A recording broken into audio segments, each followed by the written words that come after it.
മുഖ്യമന്ത്രിയായി ചുമതലയേറ്റതിന് ശേഷം ആദ്യമായിട്ടാണ് ശിവഗിരിയിലെത്തുന്നത്.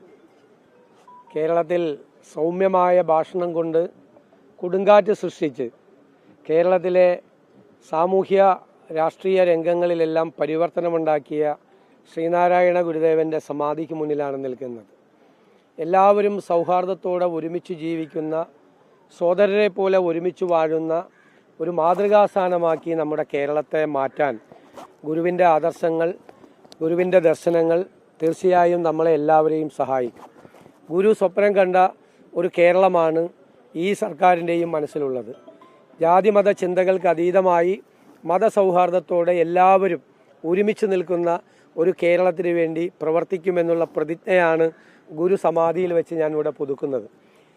രണ്ടാമതൊരു കാര്യം, ശിവഗിരി എന്ന് പറയുന്നത് ഗുരുദേവൻ്റെ സാമീപ്യം കൊണ്ടും സാന്നിധ്യം കൊണ്ടും പവിത്രമായി മാറിയ ഒരു സ്ഥലമാണ്.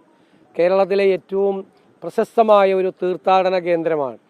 ഇത് ഒരു അന്താരാഷ്ട്ര നിലവാരത്തിലുള്ള തീർത്ഥാടന കേന്ദ്രമാക്കി മാറ്റാനുള്ള എല്ലാ സഹായവും സർക്കാരിൻ്റെ ഭാഗത്തു നിന്നുണ്ടാവും. തീർച്ചയായും